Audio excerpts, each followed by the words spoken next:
बेईमान नमस्कारम कि एटा दाहा तो रसना परिच तू जो थाली खाऊचु तू से थाली छपा पकौचु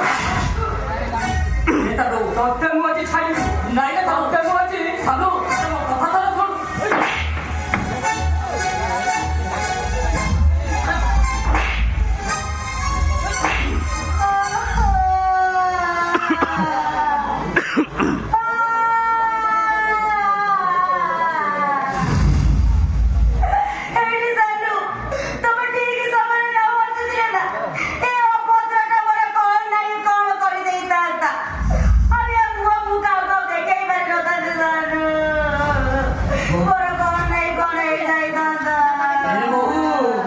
अरे कोहुना करो प्रतिशोध दबाको दाई तमे मोर परे लाउ सानु तो मोर अपराधटा करो अरे और तोरा मोर अभिनय हां के तू बेसी अभिनय करछु नै हे घरे तोर अभिनय के बुझु कि न बुझु कि मु भलो भाबे बुझिछि तू जे गोटे लंपट पुरुष सेई कथाटा मु आज जानिली तू देखते कौन तेरा को तेरा गिरे कि न हो तू काला कभी नहीं कि गाली दउछु बच्चारे तो गुणवंत कोको बच्चारे मुंडरे बसई थई थई गुंत ए बाबा देखा ना कोण ହେଇଛି ପଦରେ କାହିଁକି कोण ହେଇଛି ସେ कोण କହିବେ କଥାଟା ମୁଁ କହୁଛି ଶୁଣ ଘରେ କେହି ନଥିଲା ସମୟରେ ତମର ଏଇ ସାମାନ୍ୟ ପୁଅ ମତେ ପ୍ରେମ ନିବେଦନ କରୁଥିଲେ ମିଛ ମିଛ କହୁଛୁ ତୁ ଆଉ ଠିକ ସମୟରେ ତମ ସାନ ପୁଅ ଯଦି ନ ଆସିଥାନ୍ତେ ତାହେଲେ ମୋର କୌଣସି ଅବସ୍ଥା ହେଇଥାନ୍ତା ଲୋ ମା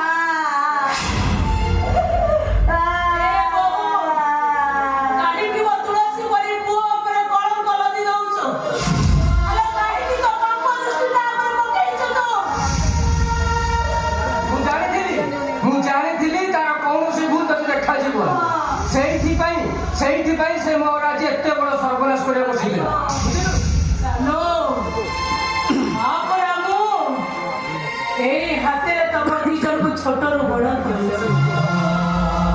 को बड़ जानिनी को कोन मु ठीक जानिनी अरे सब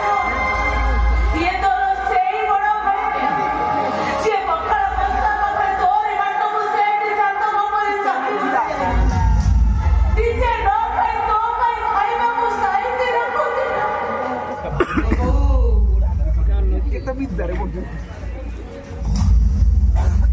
तू तो किछि कहना एमिति एक गोटे माया दलरे छंदी हो जाइति जे ताकू सत वितर परखा जरा पड़ुनी आउ तू एते करिले भी तो कथा ताकू किछि फरक पड़िबनी किछि फरक पड़िबनी उतरा कोई छिड़ा है ना एटा को पिटी पिटी ए घर बाहर करबो नो ये नपरटा ए घरे थिबा जाय मु ए घरे कदा भी रहिबिनी ए मुंदे ए घर छाड़िबो बाप घरକୁ छाड़िछि बोमा काहे रे मां कौन है तू तो बापा घर को चली जीबू ए घर छाड़ी कौन है ए कन्ना मुझे हिंदू वाला गाड़ी और ये संस्कृति का बोलू ये धीरे धीरे का घोषणा को नहीं सौदा करे पारिबे बोला कोरे सब कहू तू एक बड़ा युद्ध लिसो से सारा देशरा ए भाई बाबा ऊपर को लोला मत से पकाउता ए कन्ना ए नहीं ए बोलबा इतना बड़ा कथा म पुआ नारे कोन अरे तार धरे आकाशटा छेड़ी पड़िबो ए पृथ्वीटा फाटी जीवो नहीं बोलबा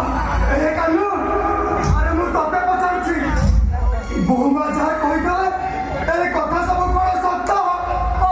बाबा अच्छा फटी दिबो जीवनର ଏମିତି ଏକ ରଥଟି ରାସ୍ତାରେ ମୁଁ ଠିଆ ହୋଇଛି ନା ଆଗକୁ ଯାଇପାରୁଛି କଥା ଏକା ଦିଏ ନା ମିଛକୁ ମିଛ ବୋଲି କହିପାରୁଛି ନା ସତକୁ ସତ ବୋଲି ଯୁକ୍ତି କରିପାରୁଛି ବାବା ବୋଉ ମତେ କହିଲେ ମୋ ତାଙ୍କ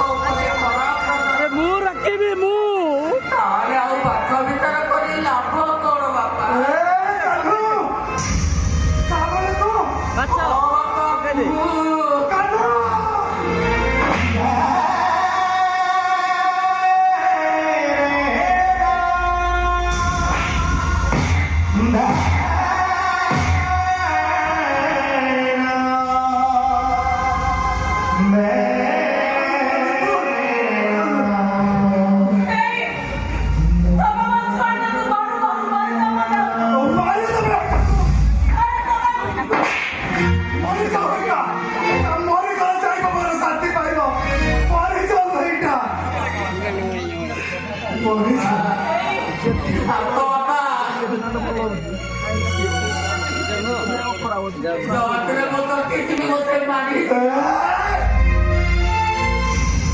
ମରିଗଲି ଯଦି ଏ ଘରେ ଶାନ୍ତି ଫେରି ଆସିବ